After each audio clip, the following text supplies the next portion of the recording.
Hello! Welcome to my second video ever. It's January 4th, so I figured this was a good time to do a 2024 reading wrap-up.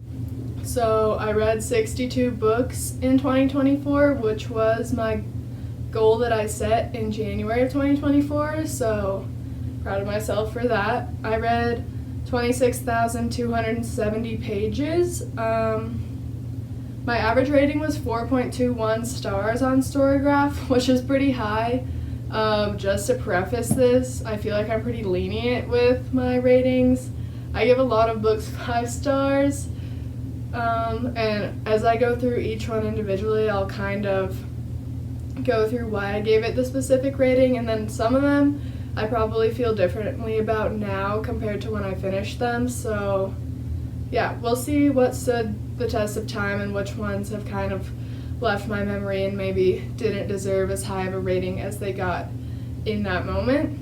So first I'm going to start out with the books that I didn't finish. There was only 2 that I DNF'd this year, and yeah, we just want to leave that negative energy at the beginning of the video and then we can get into the books that I actually liked.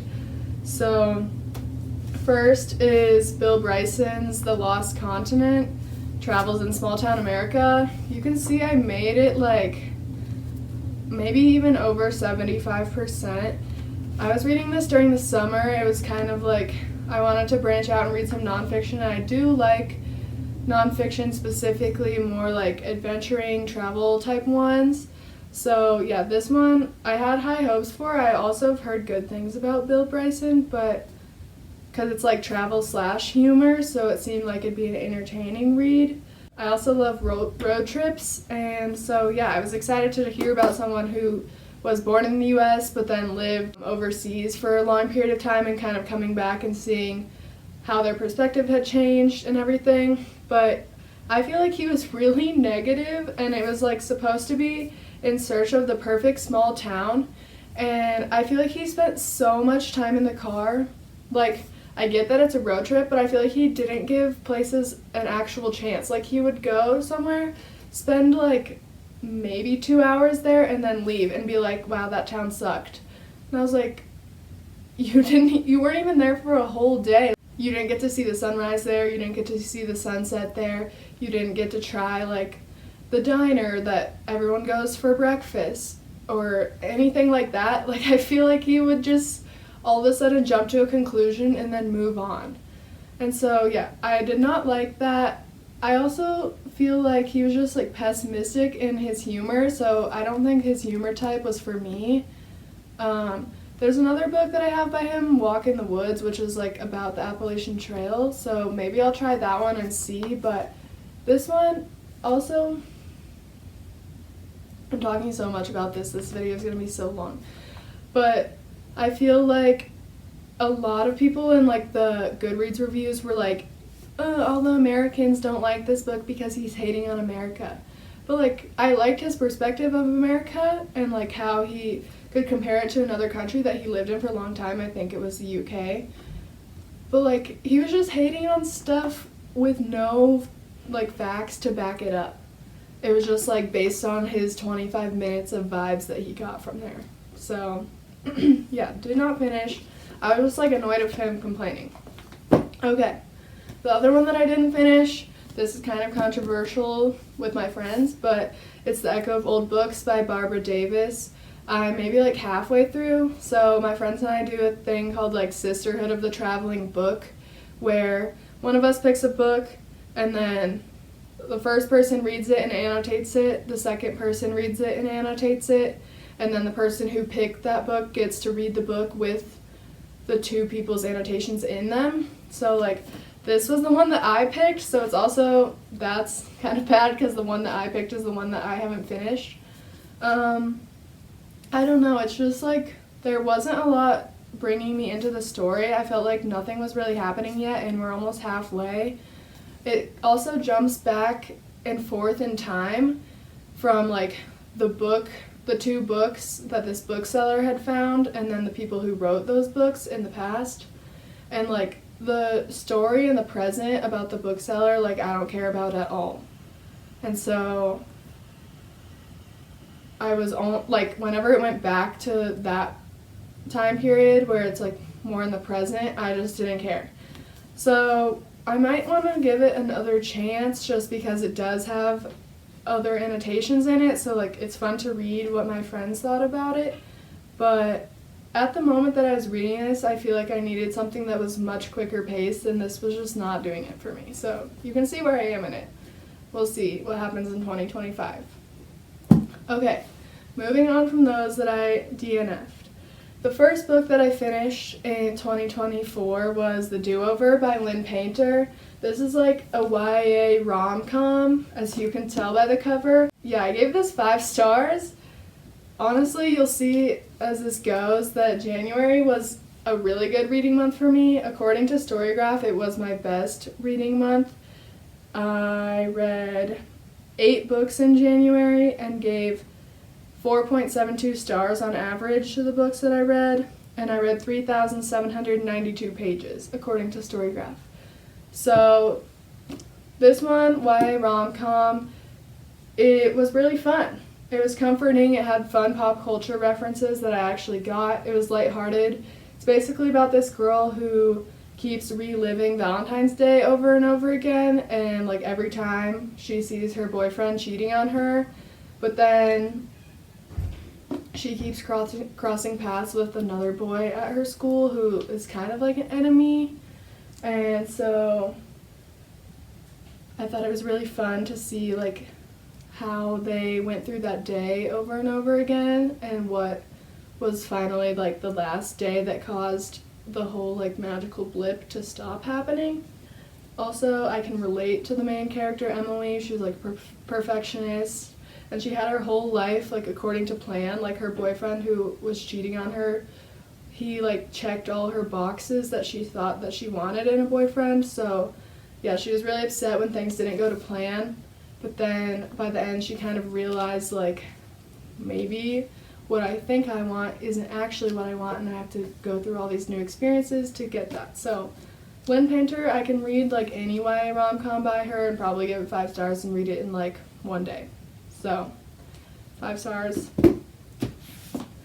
Next I read A Broken Blade by Melissa Blair, which I also gave 5 stars. This one is book 1 of the Halfling Saga, which is a trilogy. I read the first 2 books. It's like romantasy, but I thought it was good because it had like morally ambiguous characters, and then also it did a good job in my opinion of going through like the complexities of addiction, and there was blurred lines between good and evil in a way that was logical. Like the main character who we're following is the king's assassin, or the king's blade, but then she's basically like a slave to him. So you're kind of questioning the whole time, and she's questioning herself. This is why she has problems with addiction. Like, is she a bad person? And then, like, who is the real enemy? Is she the enemy? Is the person that she's trying to, like, find and assassinate the enemy, because that's who the king thinks the enemy is? So, and then that ends up being who the love interest is, obviously. But yeah, I felt like it was just... it went deeper than most romantasies in my opinion. Also, there's like a found family in it, which I like, and I like the pacing of it. There was a lot of slow build up for their relationship, so it wasn't like insta love or anything like that. I felt like you could see the like buds blossoming, but they didn't really come to fruition until the very end, and then there's a plot twist that makes you want to go right into the second book. Okay, third was Vicious by V.E. Schwab. I also gave this 5 stars. All of these I was also reading when I was in Hawaii on a beach, so that probably makes them higher rated than if I was reading them here. This is book 1 of the Villains series, which is 2 books long. The second one is Vengeful, which I haven't read because I'm bad at reading series and completing them. So I want to get better in 2025 at doing that. But I read The Secret History, and this is kind of what I wanted The Secret History to be. The characters, again, like Broken Blade, they were like morally gray, and you still wanted to root for them even if what they were doing wasn't really right. And then everyone was a villain in a different way, and they had like quirks that made them multi-layered. It was also told not in chronological order. It was going back and forth in time. And I liked that because it kind of made the story unfold in a unique way, and you were guessing until the very end because you didn't have all the information yet. There's also themes of science and God that made you think and like about society in general, but they weren't like right there in your face with V. Schwab's like full opinion on them, just blatantly explained. You were just kind of having them in the background as like the foundation for the story. And then dark academia, thriller, found family, magical realism that I thought was done really well by an author who like is an auto-buy author for me. I'll read anything that she puts out. Okay. 4 was The 7-Year Slip by Ashley Poston. I also gave this 5 stars. This one is about a girl named Clementine, and she's kind of trying to keep her life together and safe by planning everything out, and then she is living in her aunt's apartment. Her aunt has recently passed away, and it turns out that the apartment is magical, and so it kind of like causes time to fold when you enter the apartment. So the love interest and her are both staying in the apartment, but they exist together in the apartment, but in the context of actual time, they're 7 years apart. So the only time that they overlap is when they're in the apartment at the same time. It just made me want to eat good food and paint and travel. The guy is a chef, and she would always travel with her aunt, and like she works in the publishing industry, and when she would travel with her aunt, she would paint watercolors in the like travel guides that they were using, which I just liked that concept. Also, I liked how it brought up right place, wrong time. Like it said, love is never a matter of time, but a matter of timing.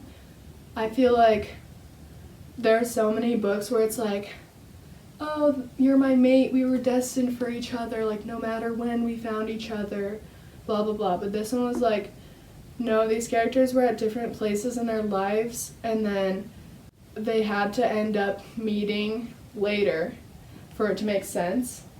And they also had like deep conversations about their relationship. So I felt like it was pretty unique just in the setup where it was like a little bit of magic but mostly a rom-com. And yeah, it was just cozy. So 5 stars. Next, I got this book in the airport because I read all the books that I packed. So I got this in the airport to read on the plane back. I basically read it in the plane and then in the car all the way home and finished it like as we parked, so it was the perfect length for what I wanted it to be. This one is again like Vicious, where it's dark academia vibes, and then the main girl wins a contest at her school, her architecture school, and so she goes to redesign this decrepit manor that is literally falling into the sea. But the other person who won the contest is Preston, who's her rival at school. And the house belongs to her favorite author, but Preston kind of hates him and is trying to uncover secrets about the author's past to expose him. And so it causes dark forces to come against them, like both magical and real. Like it's kind of fairy tale, folklore, and Welsh inspired. So there's like the fairy king who kind of haunts her as well. And yeah, I really liked the writing style. There was lyrical and descriptive imagery, and it was like haunting and kind of dreamlike. There was also a mystery aspect to it because you were trying to figure out what was really true about the author and what had been fabricated. I don't really know why 4 stars instead of 5. It was just good but not great. I kind of don't love folklore-inspired stories and retellings, so maybe that was it. But I might say that and then give 1 5 stars later on, so please don't hold me to that. Okay. Next, I read... Oh wait, this isn't the next one. I'll put it up here, because I got it from the library. But I read A Man Called Uwe by Frederick Bachman. I gave this 3.75 stars in the moment, but I'd probably switch it to like 2.5 or 3 now. This took me a long time to read. I read it in I started it in December, I think, and then didn't finish it until the end of January. And like when I went on vacation, I was like, no, I don't want to bring this depressing book with me. I'm going to read 4 books in between in the middle of it. I've read other books by Frederick Bachman, the Beartown series, which I love that book. It's Beartown, Us Against You, and then The Winners is that trilogy. So that one I felt like the characters were really well developed, and I liked how you skipped through all the points of views and stuff. This one just focused more on one character, Uva, and he's a depressed, grumpy old man. I actually picked this book for the book club that I have with my one friend Abby. I had seen the movie, the US version, A Man Called Otto, with Tom Hanks, so I wanted to also read the book because I knew that I liked Frederick Bachman. But I think that I would have probably DNF'd this book, except for I knew what was going to happen at the end because of the movie.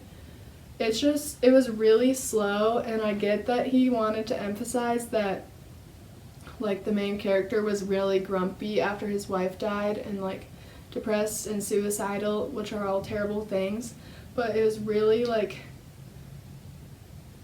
punched into your memory, and it wasn't until over halfway where there was any like kind of positive interactions I felt like with the neighbors. So he was mean and rude, and so it was just hard to read about that over and over again. And then, I mean, I cried at the end obviously, but I feel like you have to have a heart of stone to not cry at the end after what happens. I won't say, but yeah, it was just hard to read about a mean and insufferable person for that long. And the only reason that I kept going was 1, because I had chosen it for the book club, and 2, because I knew eventually it was going to turn and there was going to be more positivity. Okay, next is House of Earth and Blood by Sarah J. Maas. I was rereading this because the 3rd book in the trilogy came out at the very end of January, so I was trying to get through these so I could give the 3rd one my full attention and have everything fresh in my brain. This one, 5 stars. This is the book that kind of got me back into reading during college, because in like middle school and the beginning of high school I read a lot, and then I kind of got busy with everything and stopped reading, so this book kind of grabbed me back into that, so I'm very grateful to it. So yeah, it's very nostalgic to me. I really like the characters in this book, like Lahaba and Syrinx, and their interactions with Bryce. I always cry at the end. This book I actually have marked with like book tabs, which I think this is the only book I own that I ever have done that, so obviously it holds a special place in my heart. I know that a lot of people think this is her worst series, but just because of like that nostalgia of it, it might be my favorite series. I don't know. That's controversial. Okay, next this is the last book in January. I read House of Sky and Breath by Sarah J. Maas. This is also 5 stars. It's book 2 of Crescent City. Again, it's nostalgic. I just find these so entertaining. Usually urban fantasy is kind of like iffy for me. Like, for example, Jade City by Fonda Lee. I DNF that book because I feel like my cats brought their bird toy in here, so there's chirping in the background. I don't even know where it is. Okay. But this one, I don't know, I feel like the urban fantasy is fun because I can kind of picture myself there, because the city they're in is like very realistic to cities currently. And then, yeah, they just have a found family where everyone has different skills and they come together and work together. So it's fun seeing that develop. Like, I can see why people don't like these ones as much and don't like Bryce and Hunt as much, but I really like them. I don't know. Also, it has a crazy ending, which I know like later in the next book it kind of doesn't pan out as much as I wanted it to, but props to Sarah for writing an ending like this and just building so much hype for the last book. Okay. That's it for January. Now we are moving on to February. I also read 8 books in February, so apparently at the beginning of 2024 I was just cranking books out. I was at 16 at the end of 2 months. Average stars rating for February was 4.22, which again is kind of crazy, but they're looking through these, there are ones that I would definitely bring down. So that was my in the moment average stars rating. Also, we have A Sleeping Eloise, so vibes are at an all-time high. Okay, first up is Fireborn by Rosaria Munda. This one is kind of like YA. Let me start over. Okay, first one I read was Fireborn by Rosaria Munda. This one I gave 4.5 stars, but I feel like I'd give it to. I'd change it to 3 stars. This is a bad definition. Okay. The first book I read was Fireborn by Rosaria Munda. This one I gave 4.5 stars, but now I changed it to 3 stars. It's the first book in this series, and I don't know if I'll read the other ones. I feel like I finished it and was just kind of like, I could read those and be like mildly entertained, but there are books that I want to read more so. I did like the aspect, there were dragons in it, so love a dragon. There was also like the conflict between chosen family and actual family, so I liked the like thought process, like seeing those in action in the 2 main characters, but I don't know, it just kind of felt like done before, I guess. So yeah. Next, I don't have it, I got it from the library, Lore Olympus Volume 3 by Rachel Smythe, and then I read Lore Olympus Volume 4 right after that, so we can just talk about them together. Those ones I gave like 3.5 to 4 stars. I feel like I would change that to like 2.5 to 3 stars now. I don't know, they're good, but graphic novels aren't really my thing. I also feel like because I know graphic novels aren't my thing, it feels wrong to rate them, because like she's not writing them for me. She's writing them for people that like graphic novels or webtoons. But yeah, I don't really remember a lot about them. I feel like graphic novels I forget so easily because you read them so fast, so you're not like spending a lot of time with them, so there's not a lot of like other books I remember, like, oh yeah, I was reading that when I was here. Oh yeah, I remember like what season it was, what I was eating, what I was wearing, the smells around me, blah blah blah. But these ones, like, you just read them and it's done, and there's not a lot of outside sensory stuff that helps me remember them. Also, these books, like, the art I really like, but sometimes I had a hard time figuring out through the art who was talking or who each character was, because sometimes they looked a little different depending on what angle you were looking at them from. I feel like this is a me issue, but yeah, sometimes I was like, wait, who is this again? So, just mid. Next, I have this one, was Bride by Ali Hazelwood, 5 stars. I thought it was so fun, and I didn't really need it to be more than that. Like, anything that Ali Hazelwood writes kind of just, like, puts me in a chokehold, and I can't put the book down until I finish it. I read this in, like, maybe a day, maybe a little bit more, but I didn't want to stop once I started it. Some parts made me giggle or were kind of cringy, but, like, that's what I want out of these books. I also liked, I like her other books also, but this one was fun because she branched out from her normal genre and had, like, vampires and werewolves and everything, so I just thought it was fun. Also, I know that, like, there's controversy about books that are like, kind of like fan fiction that are being traditionally published, but like props to Allie for being good enough to get her books published and make a living off of books that are basically like fan fiction. So I don't know, I don't really feel that controversial about it. Like, if they get it published, then they get it published. Okay, 5th was The Six Scorched Roses by Carissa Broadbent, which I got from the library. This is like the novella of the Crowns of Nyaxia series. I gave it 4.5 stars, and I think I would keep it at that. I really liked this one. It followed 2 characters who you didn't really know at all before this book, and then they end up showing up in the last book in the series. It was really short, but I feel like it was well paced and they had satisfying character arcs even though it was so short, so that was impressive. And just seeing their relationship and how like the characters' backgrounds played into their personalities and everything, and seeing how they kind of change each other for the better, I felt like was really satisfying. Next is The Ashes and the Star-Cursed King, which is book 2 of the Crowns of Nyaxia series. Apparently I gave this 4.75 stars, but I feel like now I drop it down to like 3 or 3.5. I don't remember a lot about this book, so obviously it did not stick with me. I feel like it didn't stand up to the first book or the novella, so it was kind of a letdown in that sense. I also feel like it just fell into the common issue where like the end of a series isn't satisfying.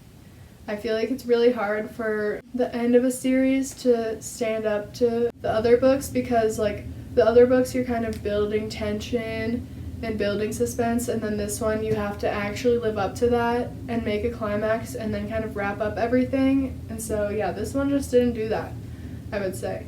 Lexi really likes Carissa Broadbent's other series that starts with Daughter of No Worlds, so I will give that one a try, and then I'll get back to you on my thoughts on Carissa Broadbent overall. Next, please don't judge me for the cover of this book. It was Kiss and Don't Tell by Megan Quinn. Yeah, the cover is actually so bad, so I'll put it here, but don't look at it. I gave it 3 stars, but I would probably now give it 2 stars. I feel like I give star ratings based on like, what kind of book do I want to read in the moment? Oh, I want like a palate cleanser romance. Like, this book was that, so it was what I wanted, kind of thing. So I feel like now going back, like, this book was not 3 stars. It's a hockey romance. I don't know why, but I like hockey romances, so that's why I chose it. I hardly remember anything about it, which is honestly expected with this type of book. I think her car like broke down in a storm, and then she was walking along the road and found there's like 5 professional hockey players staying in this big house for like a winter retreat at the end of their season or something like that. And so then she ends up being with one of the guys, but all the other guys flirt with her, blah, blah, blah. You understand.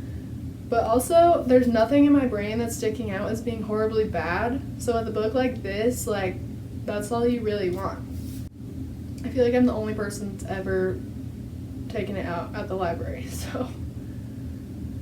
Next is House of Flame and Shadow by Sarah J. Maas. I gave this 4.5 stars, but would probably change it to 4 now. It's book 3 in the Crescent City series. My review also got deleted on Goodreads, so let's see what it says. Because I wrote that right after I read it, so I feel like that was an accurate representation of my thoughts, but now it just says, I don't know why, but Goodreads deleted this from my read books, and I wrote a long-ass review about it that's now gone. Thanks, Jeff Bezos, with the little eye roll emoji. So it's hard to say what I felt like in the moment. I also feel like this one was so hard to read without being influenced by other opinions, because this book was so hyped and you were seeing it everywhere when it came out.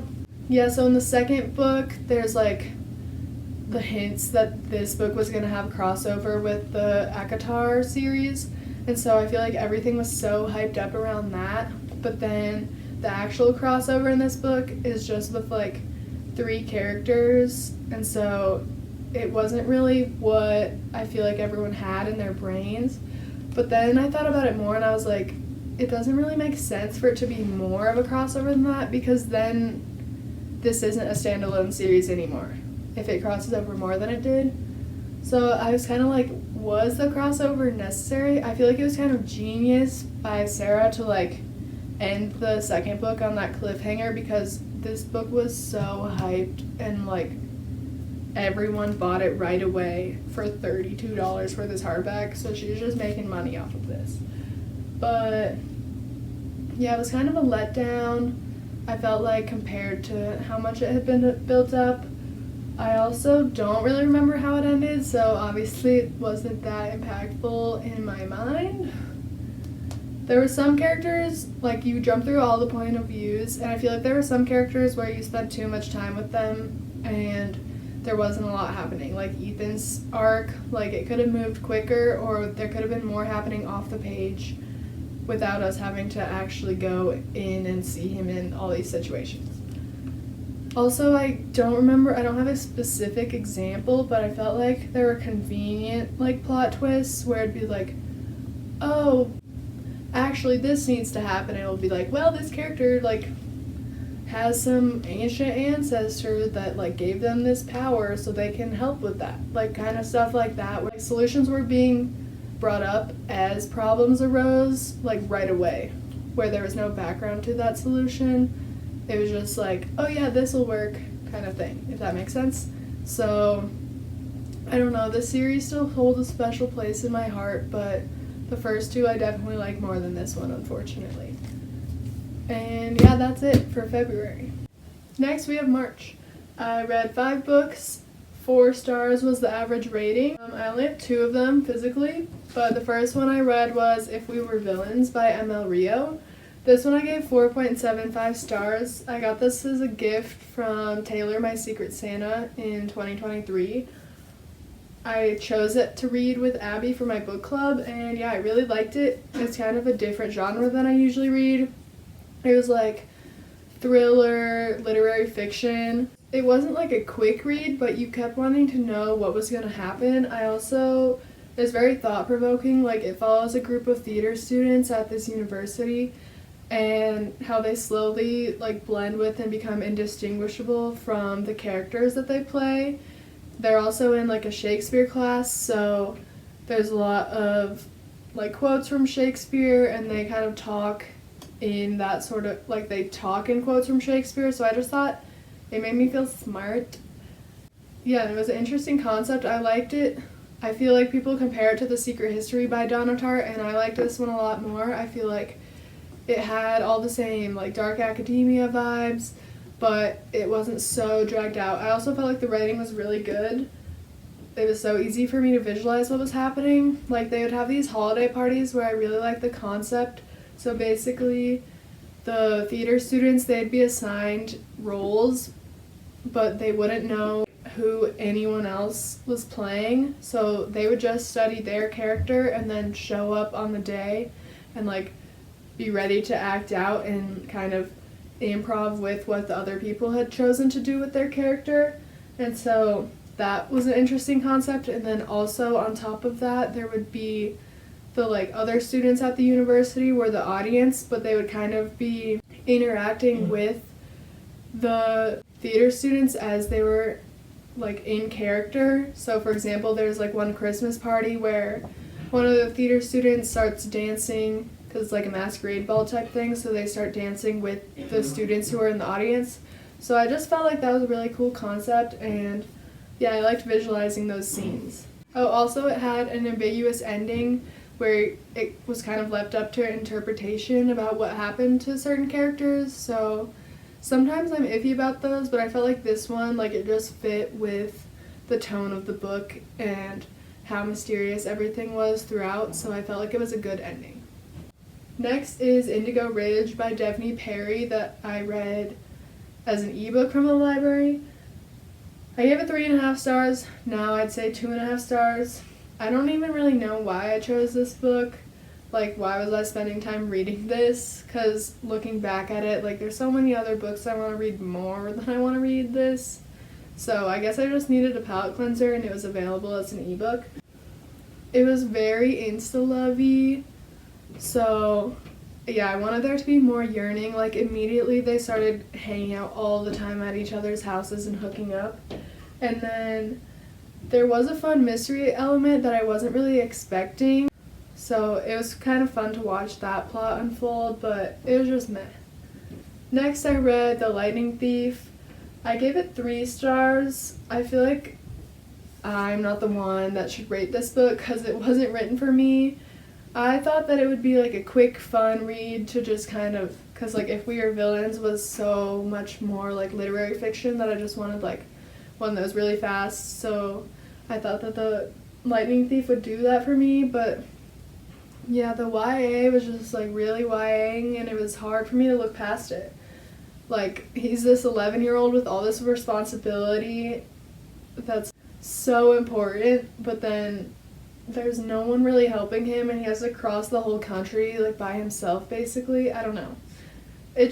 I know that the whole thing is like fictional and fantasy, but there were certain aspects where I was like, this is so unbelievable.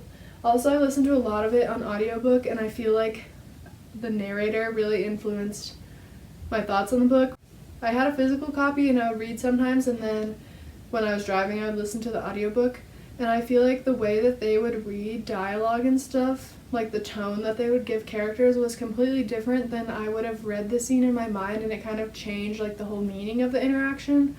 So it was kind of hard to read that because I feel like half the time I was reading it from like how the narrator saw the book, and then half the time when I was reading it physically, it like switched the tone of everyone. So 3 stars if I had to rate it. Okay, next I read Butcher and Blackbird by Bryn Weaver. This one was very popular this year. I gave it 4 stars. It's like a dark, funny thriller romance.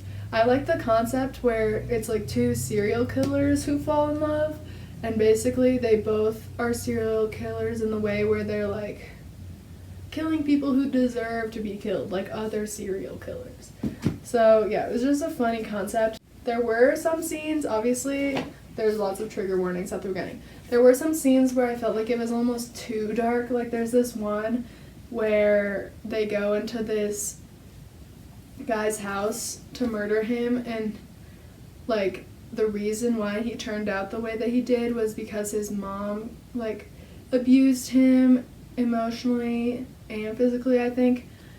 And so then he turns into like a terrible person, and the skeleton of his mom is still like in her rocking chair where she always sat. And so then the female main character uses the skeleton of his mom to like traumatize him more as she's like dragging out murdering him. And so that scene, like she was speaking in a different voice, like as if she was the like ghost of the mom. I don't know. It just, that part made me quite uncomfortable. So there were some parts where it was really dark. Oh yeah, I listened to it on audiobook some as well, and it was really fun because they have 2 different narrators depending on like which POV it's from. Also, the guy had a nice sexy Irish accent. Overall 4 stars, but if you want to read it, like please go in and read the triggers. Okay. The last book I read in March was The Hate You Give, which I read with Abby for book club. I gave 4.75 stars. I felt like it went over societal issues in a really good way that was still like a fictional story. So if you don't like reading nonfiction, but you still want to have like thought-provoking and relevant books about like society currently, this one was a very good one for that. Like it talks about police brutality and the lack of opportunities for Black communities. Also, I listened to it on audiobook some, and I really liked listening to it because a big theme is like code switching, because the main girl goes to a prominently white high school, and so like her voice would change dramatically depending on if she was at school or if she was at home with her family. So just like actually hearing that made it easy and like more memorable to know exactly what was happening. Okay, that's it for March.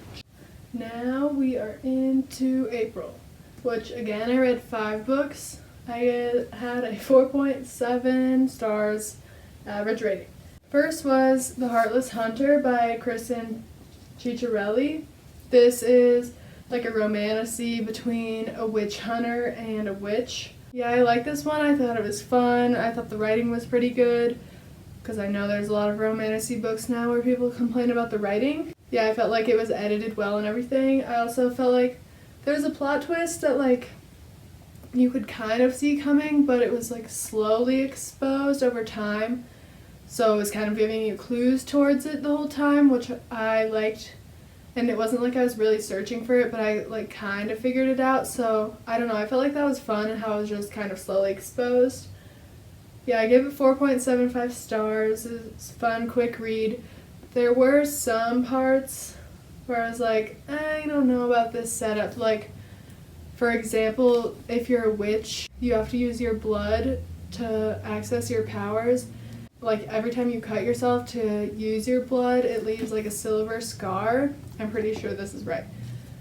But the main character obviously doesn't want anyone to know that she's a witch, and so she can't have all these silver scars around her or else she'll be exposed. So she had to use her like menstrual blood, which like is a great idea. Some of the concepts were kind of gross.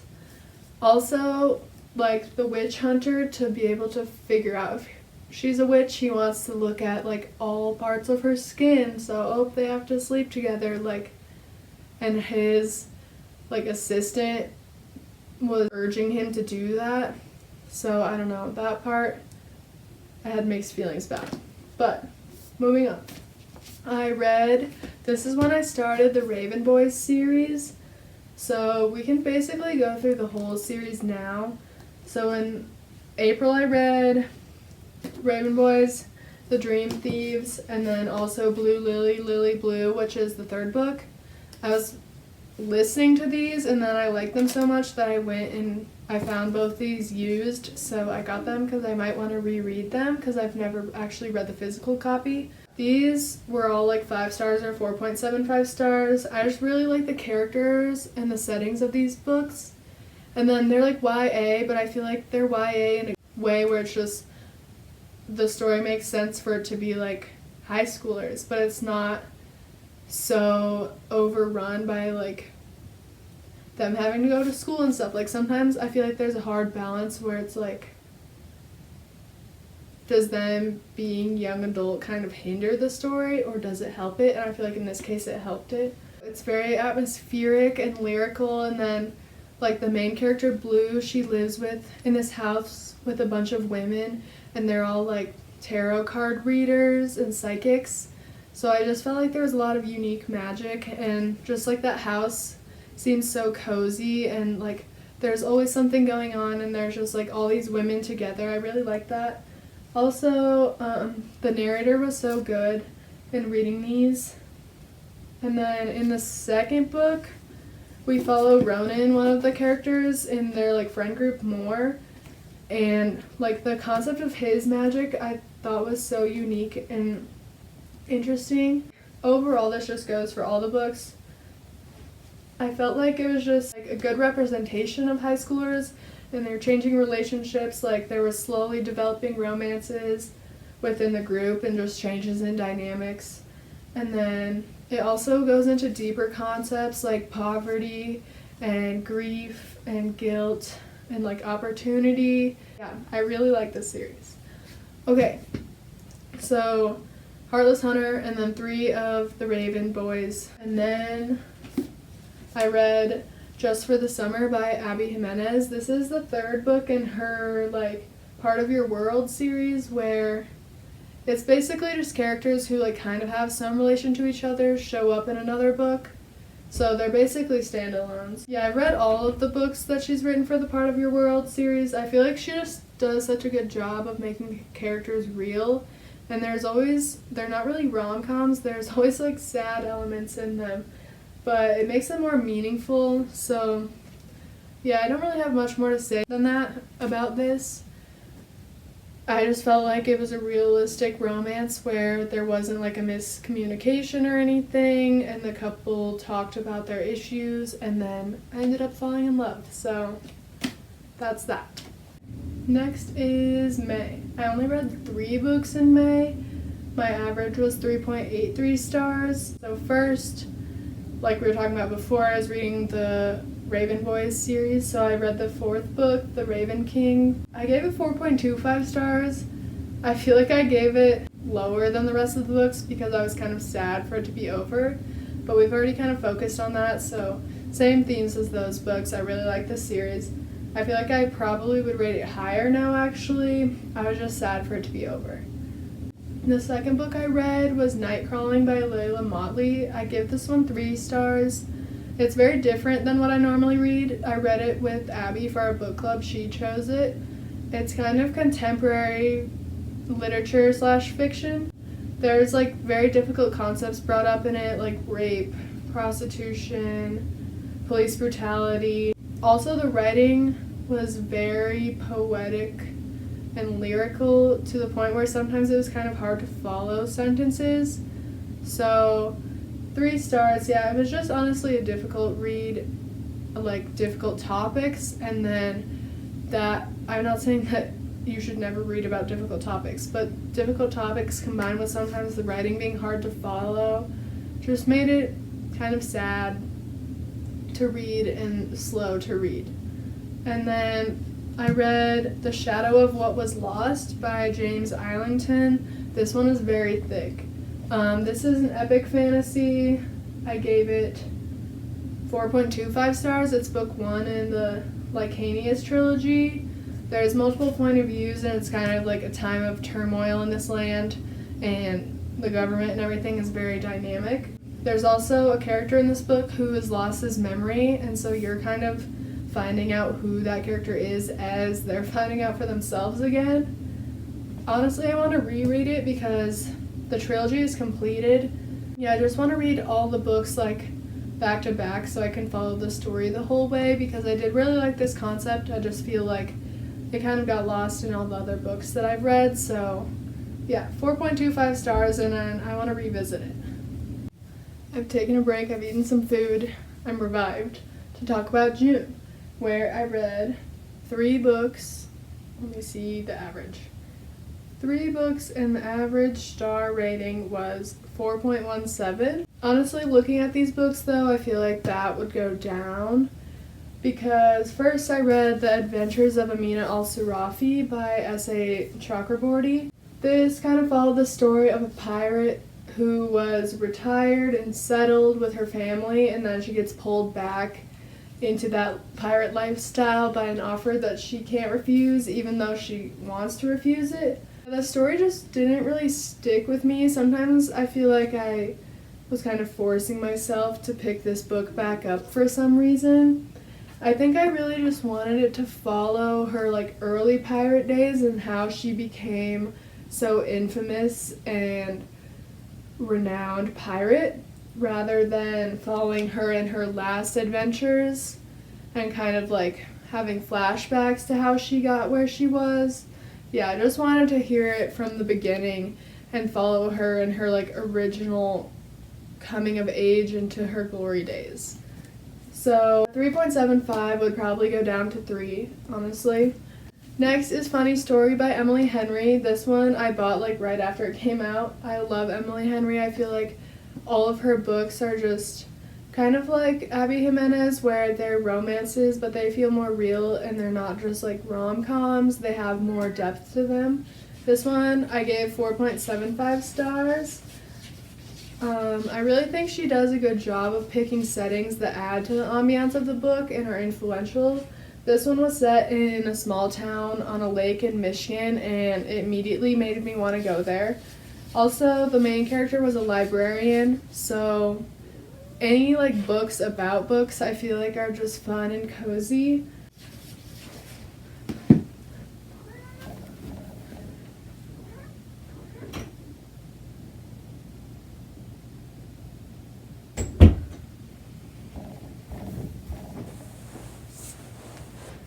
The setup was funny. So the 2 main characters, at first they're like each dating a different person, but then their significant others break up with them to start dating each other. And so then like the girl has nowhere to live because the man that, I think they were actually like about to get married, or they were married, I can't remember. But basically she is now out of a place to live. And then the guy, because his original girlfriend has now moved in with her original boyfriend, he has empty space in the apartment that he's renting, so then they become roommates just out of necessity, which I feel like that is kind of a scary setup, because that leads to like easily quickly going straight to physical intimacy and everything, because they're constantly living around each other.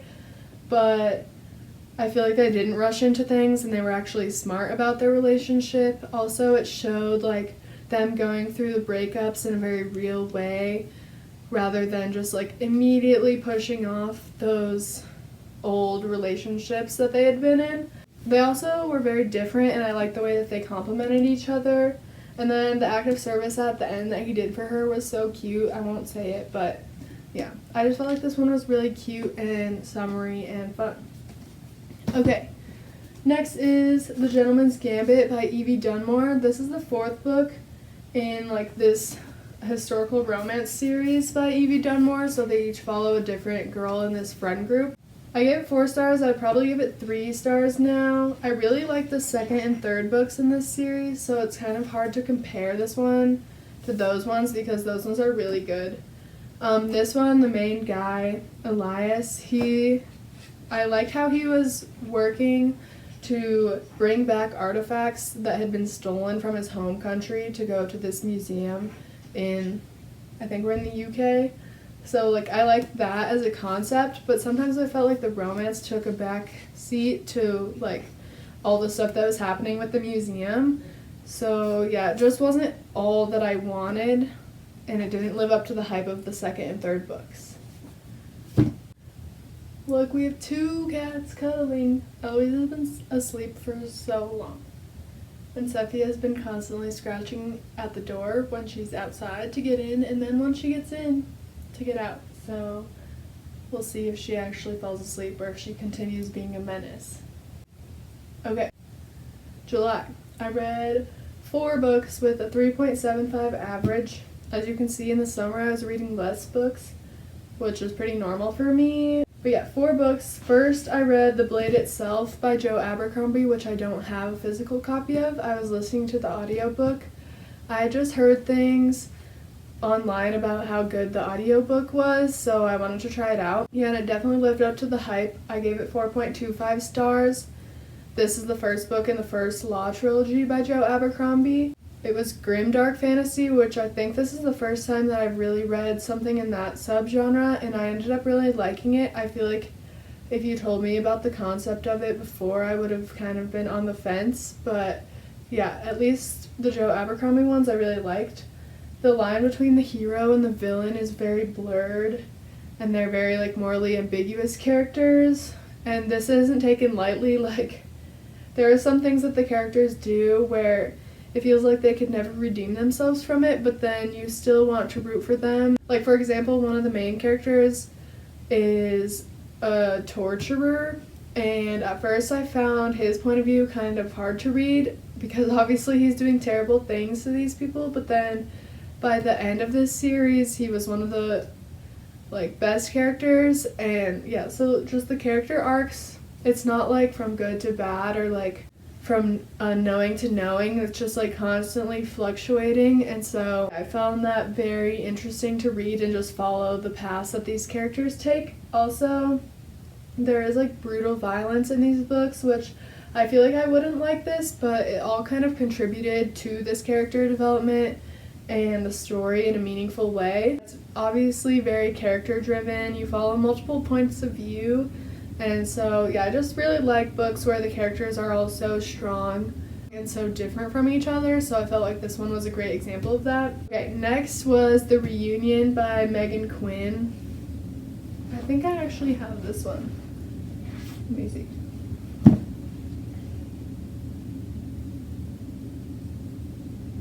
Okay. I do have it, but I should get rid of it because I gave it 2 stars, and I feel like I would change that to 1 star now. Let me just pull up my Goodreads because I wrote a review on there of why I gave it this rating. Okay, I wrote, I thought the idea of this being 3 couples in the same book was fun, but it wasn't executed well in my opinion. I could not have cared less about Palmer and Beau. Larkin and Ford were better, but I would have been fine if it was only about Nora and Cooper. I just felt like nothing was ever fully developed, and then some parts were so cheesy and there were so many problems. And then all of a sudden at the end it was like everything was perfect after one day. Palmer was terrible. She's one of the, like, girls in one of the 3 couples, and then Beau is her, like, partner at the end. So Palmer was terrible, and Beau was saying he liked her sass, but she was actually just not very nice. And she would say things that were so random, and it was like to make her be quirky, and then she would say all these things and be like hee hee, but they were just so like no one would ever say them in real life.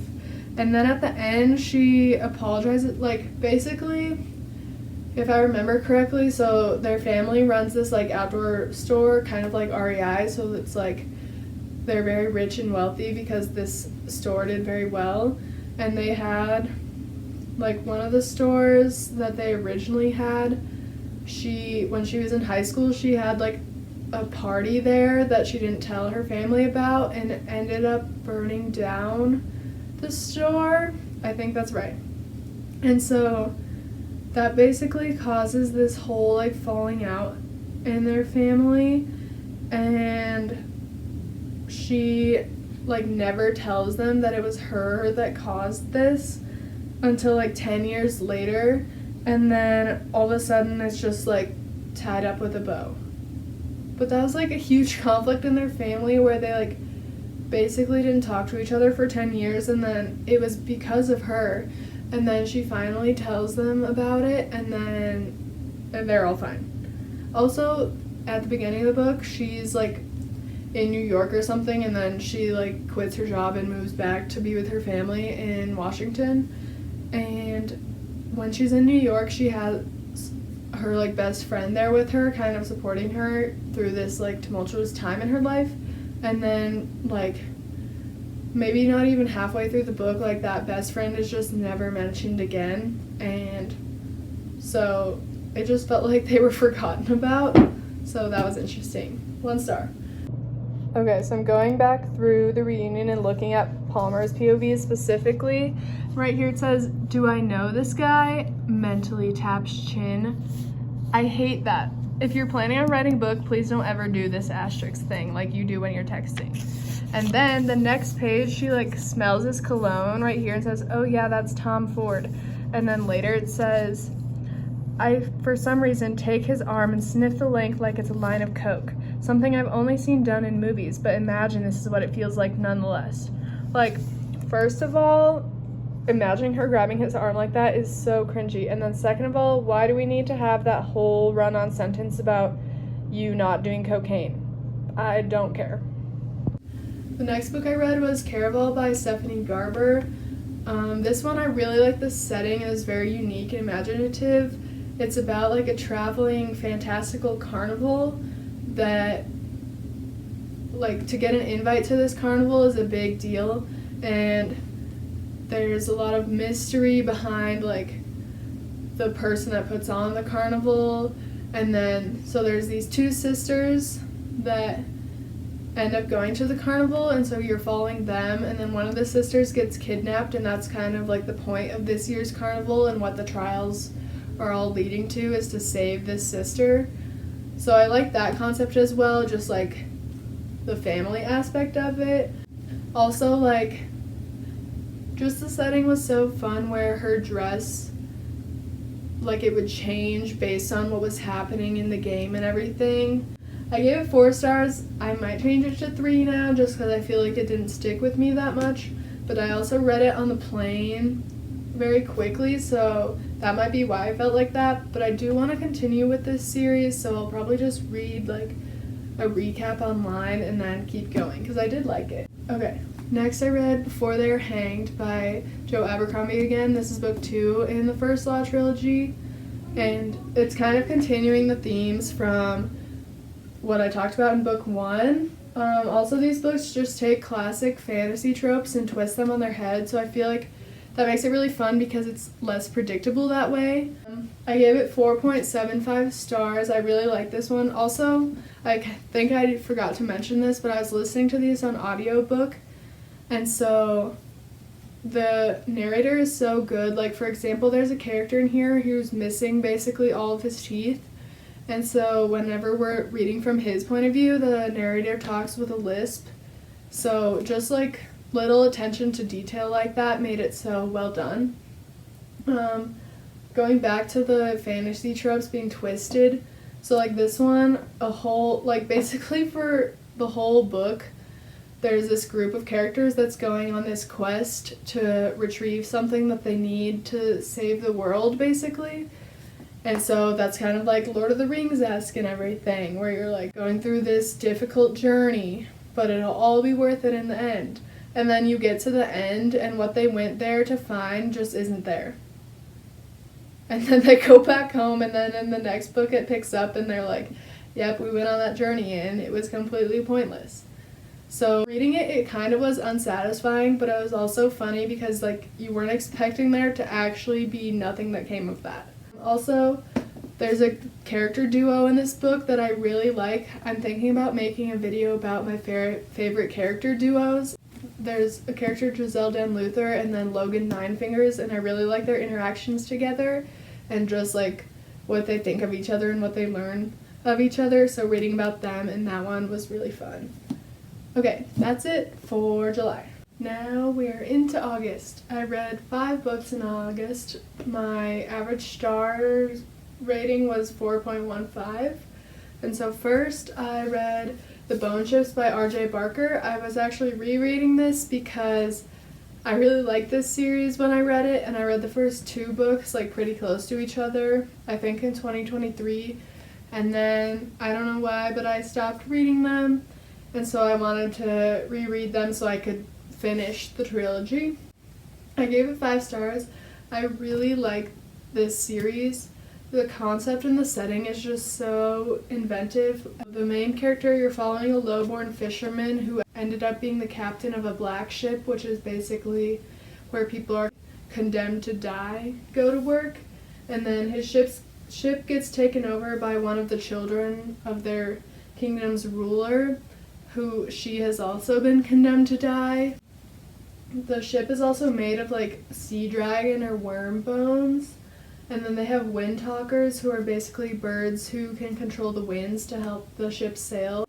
I feel like the world building is just really good. Like, there's a whole religion developed and like societal concepts that are vital to the story, and you end up learning about that, but it's not just told to you, like it's shown to you in a really good way where all of a sudden you know like so much about this religion and society. Also, the story just focuses on like questioning history and tradition and fighting stereotypes. And then the character development is so well done, and the relationships between the characters are just like slowly developed over time and are so deep. And I think it might be my favorite character duo ever that's in this series, between the fisherman and then the wind talker who's on their ship. So yeah, that's The Bone Ships. Next I read Leather and Lark by Bryn Weaver, which is the second book in the Ruinous Love trilogy after Butcher and Blackbird. This one follows another brother from the same family that was in Butcher and Blackbird. I gave it 3.25 stars. Yeah, I don't know, this one I didn't feel like I liked as much as the first one. Again, the characters kill people for a good reason, but I felt like the concept was already used in the first one, kind of, and the ending just felt rushed and I got less interested. I did like the characters, but the plot just kind of fell flat. Next is A Psalm for the Wild Built by Becky Chambers. This I gave 4 stars, and I would stick with that. It's The Monk and the Robot, Book 1. In it, I just really like how the monk drives a cart with different teas in it and kind of acts as a psychologist to all the towns that they visit, and brews special teas for the people that they talk to depending on what they think that person needs. So I really like that as a concept, and then just like the discussions between the monk and the robot, like they want to learn about each other, and yeah, it's just really wholesome and makes you think about issues today, but in like a positive way. Next, I read My Absolute Darling by Gabriel Talent. This one, again, I read with Abby for book club. Gave it 4 stars, but I'd probably change it to 3 or 2.5. The beginning of this book is really difficult to read. Like I told Abby after I read the first chapter, I was like, I don't know if I can read this book. So it's about this girl named Turtle who's, I think, in 8th grade or maybe freshman in high school, and then she lives with her father, and there is parental abuse and rape, and right away you just dive right into that. and it's described in detail, so that's really difficult to read. But after that, it does get better. She develops a friendship with two boys who go to the same school as her that are around her age, and I really like their conversation. Like, the conversations with them were kind of like a light in the dark tunnel that was her life.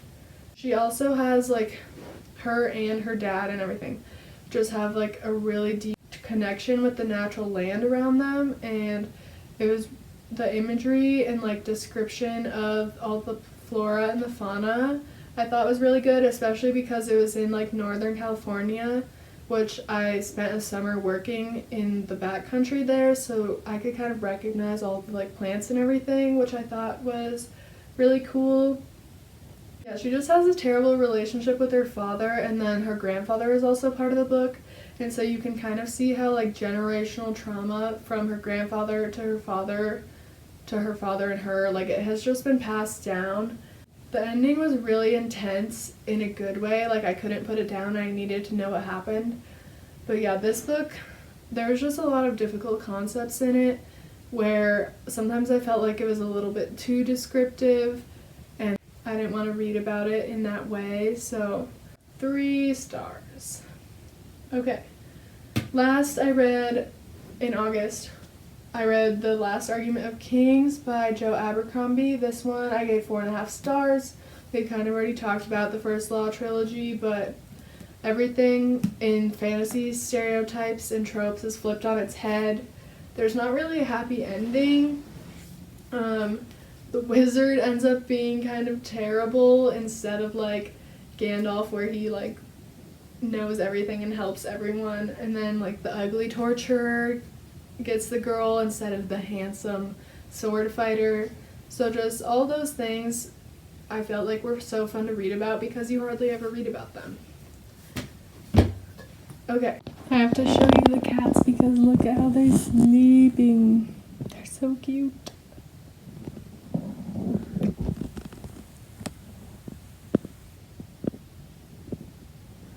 So we're into September. I read 4 books in September. The average rating was 4.25 stars. The first book I read was Someone You Can Build a Nest In by John Wiswell. This book I was kind of reading the whole month because it was a slow read for me. There were just some times where I felt like I was kind of forcing myself to read it. I gave it 3 stars, but I'd definitely say 2 now. The concept was so interesting and unique, so that's why I picked it up. You're reading it from the monster's point of view, so you can kind of see, like, why the monster does what they do. And they're not actually a villain, they're just perceived as such. And then it's also romance, so there's, like, a romance between the monster and one of the children of, like, the prestigious family in the small town. So yeah, the concept was kind of fun, but I felt like it tried to be, like, too unique and different in a way. And it was really hard for me to visualize the monster. It's kind of just described as, like, an amorphous, fleshy blob. I don't know, it was really confusing to visualize them, so I had a hard time just getting past that. Also, the monster's name is, like, Shen. So it was just really hard to read that name over and over again, and at the same time I couldn't picture them, so I just couldn't get into it after that, and I felt like it dragged on for so long. Like, they were trying to learn how to love each other in the right way and kind of how they could have a life together, and it just went on for so long. Next, I read Call of the Bone Ships and Bone Ships Wake, books 2 and 3 in the Bone Ships trilogy. I gave each of them 5 stars. This is one of my favorite series ever. We kind of talked about why I love this series so much when I talked about the first book. The second book, the end of this book, is absolutely devastating. I think that's why I didn't finish the series the first time I was reading it, because the end of this book is so sad, and I just, like, needed a moment, and then I took too long of a moment and I forgot what had happened. But I pushed through, and yeah, the last book lived up to the hype. The end of this book is also so sad, but it's so good. Like, it's the way that it needed to end it. And it left it up to the reader but in a good way.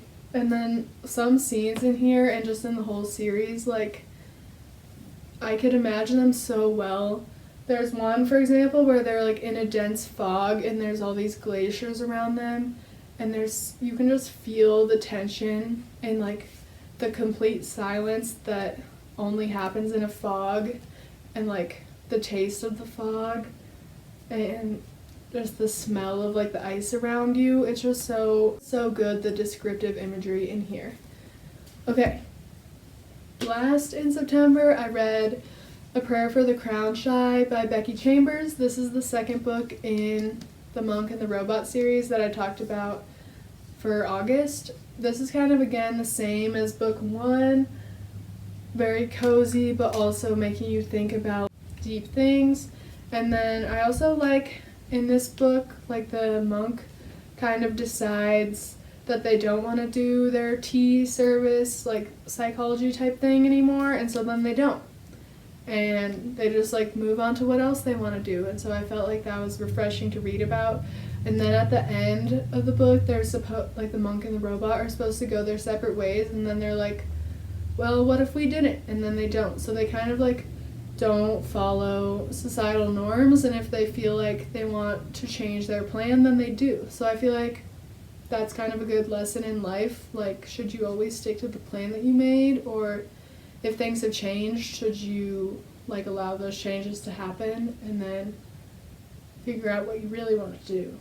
So I gave that one 4 stars again, same as the first book. In October, I read 6 books, and there was a 4.29 average stars. First, I read Wayward by Amelia Hart. This one I gave 5 stars to. It follows 3 different generations of witches that are in the same like Wayward family, and I really liked how it followed those different generations. I also feel like sometimes when there's like different time periods like that, or different character POVs, there's one that you don't resonate with as much, that you're not as excited to read as others. And this one, I cared about the 3 women equally, and I felt like the way that you could see how that like time period that they lived in impacted their lives as witches was really interesting. And then there was a lot of descriptive imagery, and I liked how you could see like different little mementos from past generations kind of coming down through the Wayward line. So overall, 5 stars. Okay, next I read Check and Mate by Allie Hazelwood. This was her YA romance debut.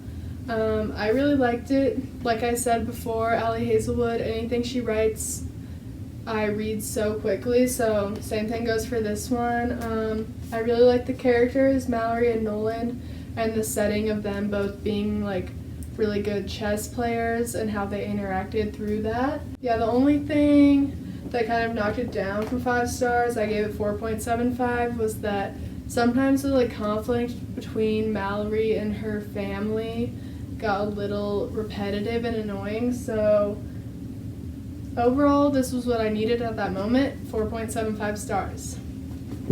Next, I read Dawn Shard by Brandon Sanderson. This is the like novella that goes between Oathbringer and Rhythm of War. So I was kind of reading this to like get back into Brandon Sanderson because I'd taken a break from reading the Stormlight Archive. I gave it 4 stars, but I'd maybe make it 3 stars now.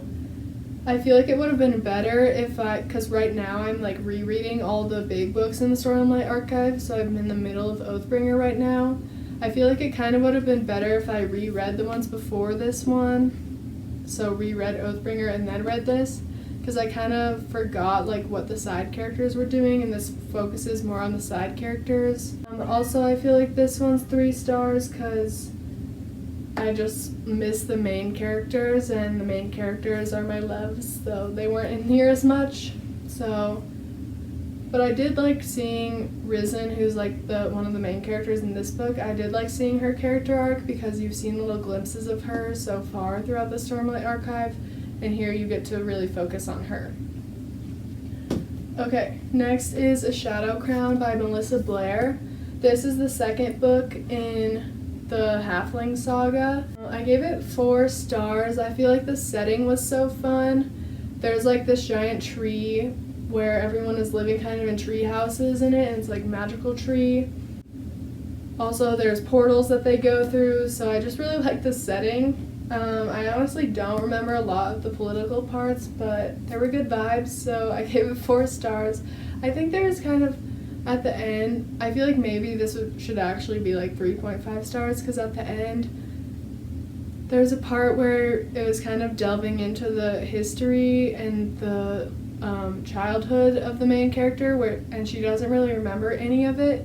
And I felt like it was really confusing the way that the author did it. So probably less than 4 stars, but I just remember good vibes. Okay.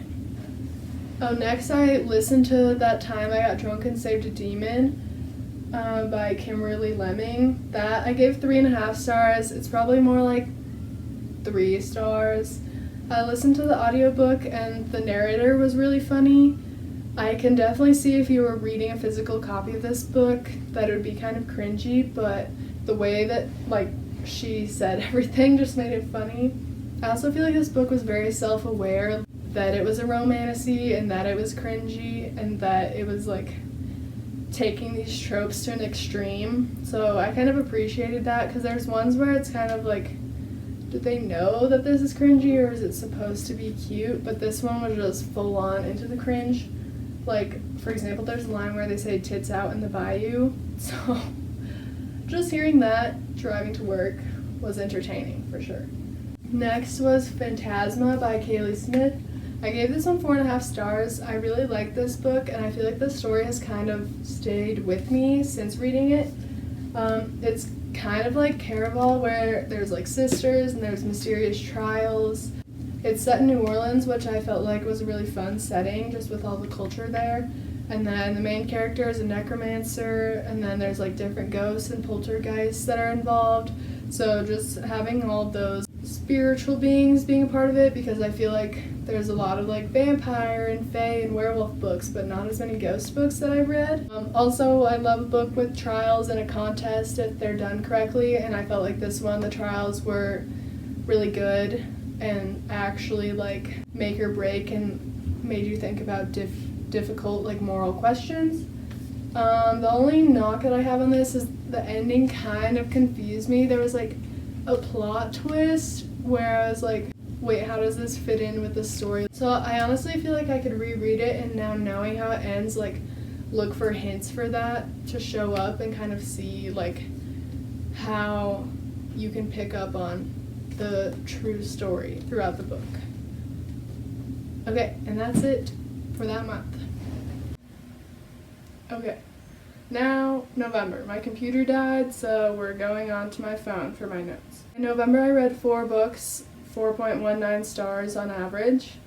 First, I listened to Two Can Play by Allie Hazelwood, which is just like a short audiobook. I think it's only in audiobook form.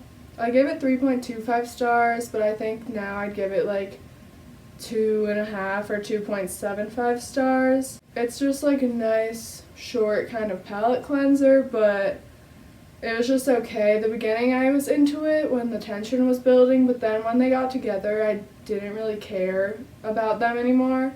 Also, there were some things in their, like the past, that kind of made them enemies that I felt like weren't well-founded. So like the background and foundation of their relationship and like their interactions in the past, I felt like didn't make a lot of sense. Also, some of the sex scenes just made me uncomfortable, like the way that they were read by the narrator, and then also just what happened in them, so just okay. Next, I read Tangled Up in You by Christina Lauren. 4.75 stars, and I would keep it at that. This one's like a retelling of Tangled, like the Rapunzel movie, in like modern day rom-com form. I really liked that movie, so it was so fun to see all the little references to it and how they like change them into a modern day story. So for example, like instead of Max being the horse, they drive a Mustang that is named Max, like a car. And then also they like even include the line where it's like they just can't get my nose right. So it was just fun seeing all the little references to that. So I feel like if you haven't seen that movie, it wouldn't be as good because some of them it was like a little bit of a stretch to get to the reference. So if you didn't know what it was referring to, then it might be a little bit strange, but I thought it was so fun.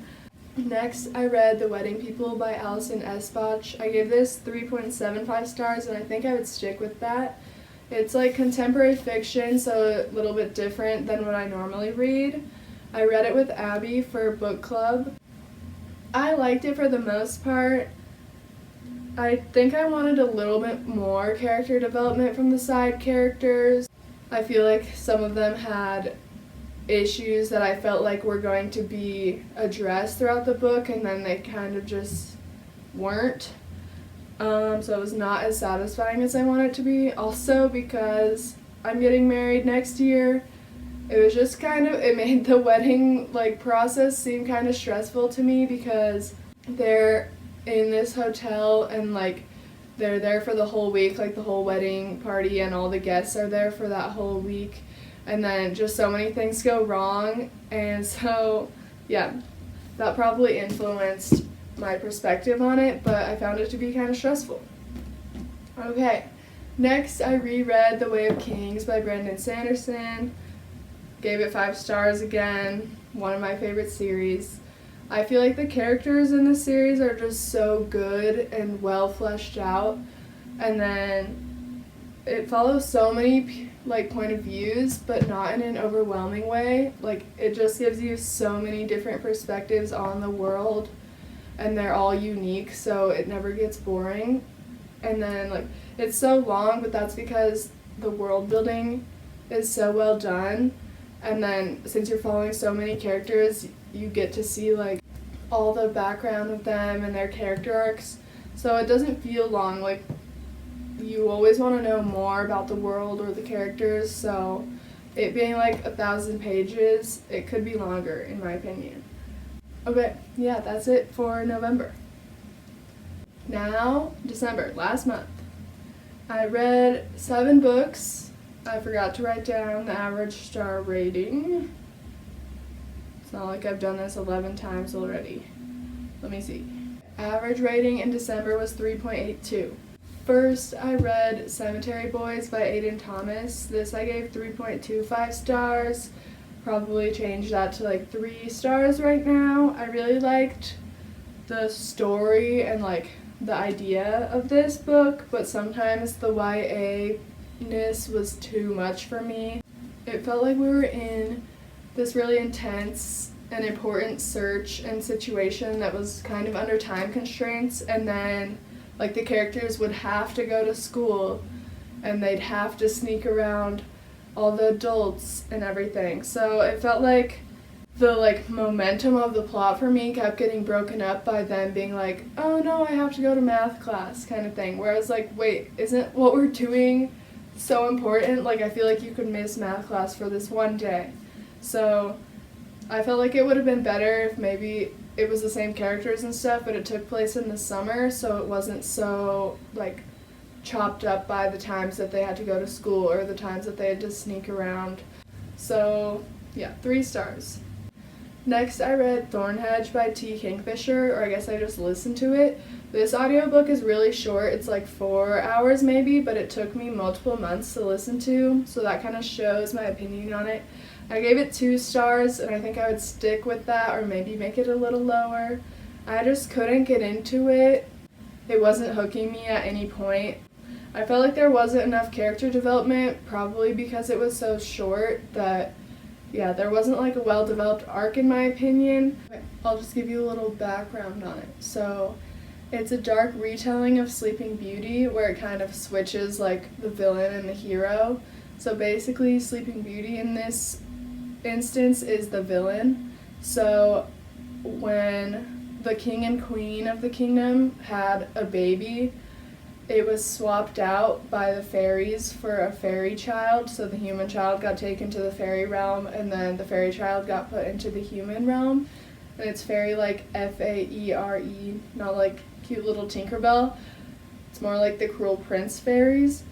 Then, like, as that fairy child grows up, everyone realizes that she has a very dark side. Like, she doesn't understand why hurting or torturing animals is wrong, and she likes seeing people in pain. Like, at one point, their maid, like, falls down the stairs and cracks open her head and eventually dies from it, and Sleeping Beauty doesn't understand. Like, she just wants the maid to go back up and fall down again so she can watch her do it again. So yeah, it's very dark. And then the hero in the story is the human child who got taken into the fairy realm. So she, like, is kind of part fairy, part human because she grew up there for so long that she has some magical powers. And basically she is sent back to protect everyone from this fairy that they put into the human realm. And so the reason that Sleeping Beauty is put into a slumber and trapped into a tower is because eventually it gets so bad that that's the only way that they control her from hurting things. So, I don't know, it's like kind of creative, but in my opinion, I wanted there to be like a backstory where like Sleeping Beauty was developed like into a bad person rather than just being like, oh, this is how she is, like she's a fairy and that's how they are kind of thing. I wanted there to be like a reasonable explanation where I can understand why she was a villain, but I didn't necessarily want her to be a villain type thing. Also, there are two characters in this book, the main character Toadling and then a knight who like is coming to investigate the tower, and they both say I'm sorry to each other like every other sentence, like so much apologizing, and I feel like we never got past that. Like, they never gained confidence in themselves, and that was why the character development just fell flat for me. Like, by the end they were still doing that same thing, and that's one of my pet peeves, so I really got annoyed by it. Okay, next I read Phoenix Unbound by Grace Draven. This is like a romantic-y book, but it's older, so kind of not like into the repetitive TikTok trope type thing. It's also not super popular, so it's available at the library. I gave this 3 stars. I liked it, but I didn't love it. I thought the world was unique and creative. Like, it kind of follows a tribe that lives in like these huts, and they're nomadic, so they move throughout the seasons. And so I felt like the world was more unique than other romances. But I didn't really see why the characters start to like each other. Like, I can see why they started to like each other, but I didn't see it in their thoughts enough, in my opinion. Like, I wanted to see and read about their yearning and like how their thoughts change about the other person, but I feel like it was more just like in the background. You could see it happen, but it wasn't in writing, if that makes sense. Next, I read The Most Wonderful Crime of the Year by Allie Carter. I gave this 5 stars. I thought this was really fun. It's like Agatha Christie inspired, so it's like a Knives Out rom-com type thing where all the suspects are in one place and you're kind of trying to figure out who did it while learning about all the characters. I can see why people wouldn't like this. Like, there were some parts where it's like, okay, yeah, that makes sense. If people didn't like it, it'd be because of this, but I didn't care about those. It's about 2 authors, and they are invited by a mysterious guest to spend Christmas in the English countryside on this giant estate. So I just really liked the setting. It was like cozy, fun, mystery, so it kept you wanting to read it. And also I read it around Christmas, so yeah, I would. Okay. Next is Words of Radiance by Brandon Sanderson. I reread this. This is still my favorite book ever. I just feel like the growth of the characters, especially Kaladin, is so good in this book. It's also not linear, so that makes it feel more real and meaningful. Like, he'll gain confidence in himself and being honorable, and then he'll kind of fall back into his old ways where he's questioning of all the light eyes, and then just seeing that back and forth, and finally the like honorable and the radiant side shining through, I feel like was really good. Also, this book just has really good scenes that sometimes I'll go back and reread just a chapter just because it's like one of my favorite scenes ever, which I feel like there's no other books that I do that with. Like this one, for example, my favorite scene is definitely when Adolin and Kaladin and Renarin are in the dueling arena, and Adolin realizes that he made a mistake in what he agreed to. So then Renarin and Kaladin come down to try and save him, and I just feel like there's so much character development that happens in that one chapter, and just like visualizing the whole fight scene is so well done. Like Renarin, he's always described as being seen as a coward, but he's so loyal to his brother, and even though he doesn't, like he knows that he doesn't have the skills to duel all these other shard bearers, he goes down there and he's willing to risk his life to save his brother. And then also like Adolin and then his sword master trainer, who I can't remember his name right now, the Ardent, who used to be a soldier. Just like their interactions, where Adolin immediately realizes when he walks out into the dueling arena that he's made a mistake and that he's outmanned. And then just his, I think his name is Zahel, like just supporting him and knowing exactly what to say to give Adolin confidence.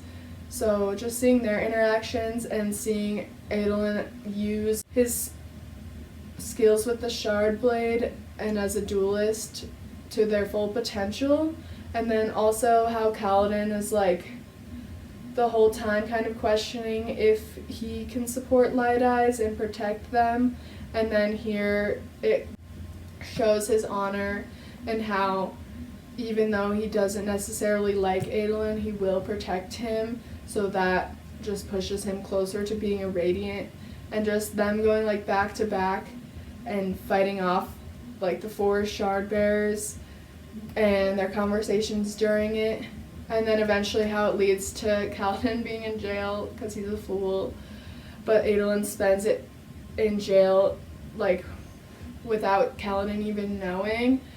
I just feel like I really like their friendship, and this is where it really starts blossoming. So yeah, I've gone on and on about that scene, but 5 stars. I also really like the ending, like you can't put it down, and everyone comes together and uses their specific like powers and skill set to get them to Urithiru. So like how Kaladin finally accepts who he is and is flying across the Shattered Plains and shows up just in time to save Dalinar, and then Adolin uses his like smarts and his dueling skills to knock Eshonai off the cliff, and then like Shallan this whole time in the background is using her like research and scholarly skills to try to figure out how to open the portal, and how Navani's like platforms that she's been working on making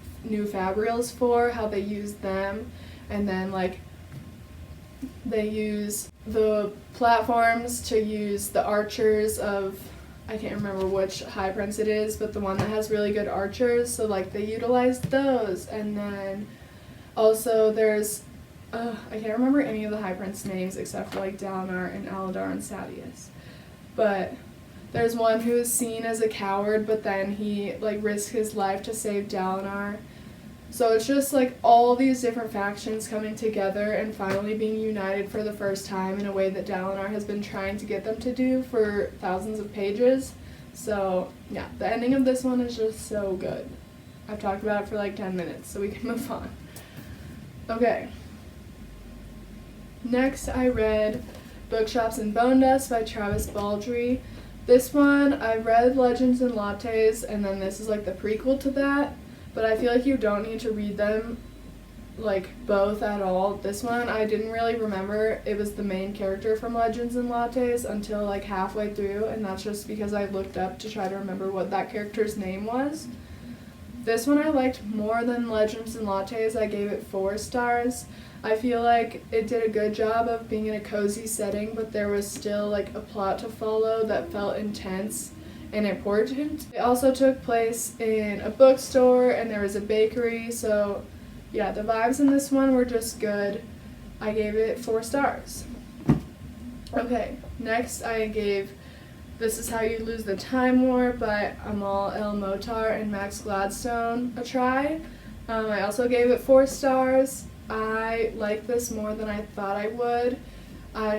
It's really unique and it's like a sci-fi romance, but it delves into like a deeper meaning of love and time, and I don't know, I feel like there's no other book out there, at least that I know about, that is like this. The writing was really beautiful and lyrical, and sometimes I had to stop and reread sentences, not because they were hard to understand, but because I felt like they had so many different meanings.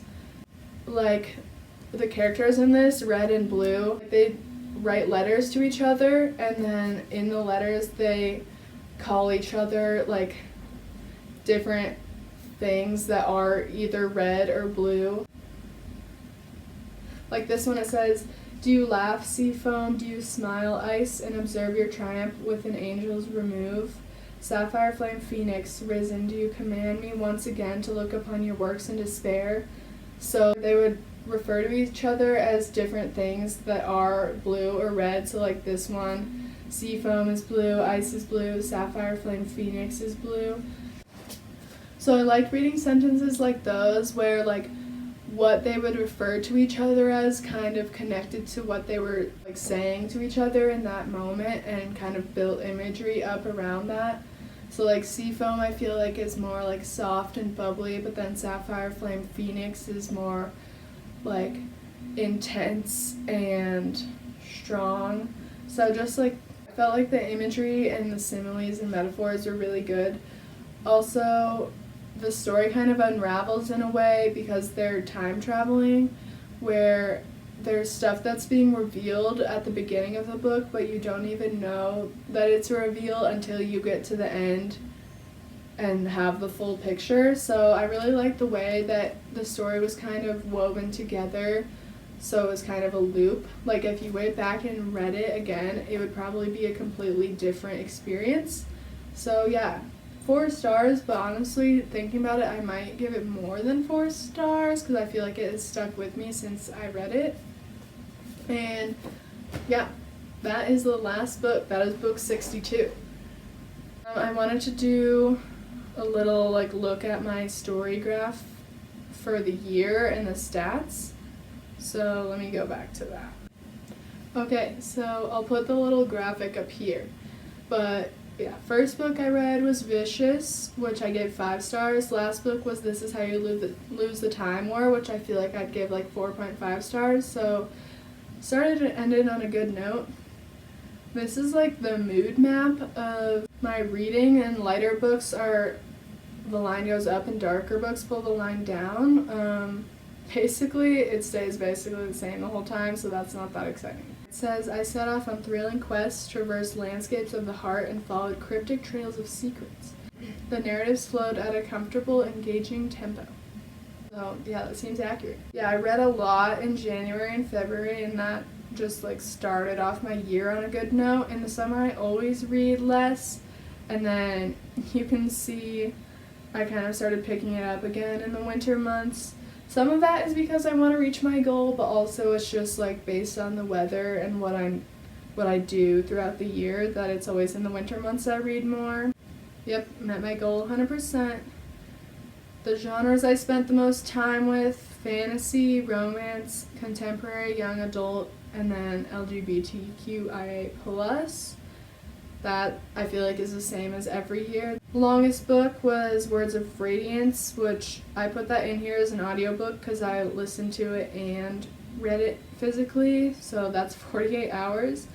Yep, shortest book was Thorn Hedge, 3 hours, 43 minutes, but that one took me longer than Words of Radiance, I would say. The average length of the books I read was 422 pages, so that seems like yeah, that's a good length in my opinion. Thornhedge, it took me 91 days to listen to a 3-hour and 43-minute audiobook. I honestly don't know why I kept trying, but we eventually finished it. Okay, the authors I spent the most time with. Maggie Stiefvater, that was the whole Raven Boys series, and then Joe Abercrombie, the First Law trilogy, Brandon Sanderson. I feel like I spent more time with Brandon Sanderson because I did start Oathbringer at the end of 2024. I just haven't finished it yet, and those books are so long. 2024's average rating was 4.21. That's pretty good. Obviously, that would go down if I went back and changed all these, but I do feel like I'm good at knowing what I'll like for the most part, so yeah, I don't feel like that's inaccurate. For my ratings, it looks like I had the most 5-star rates out of any rating, so that's exciting. And then 4 stars as well was pretty high. And then, the most shelved book by other Storygraph users that I read was The Lightning Thief.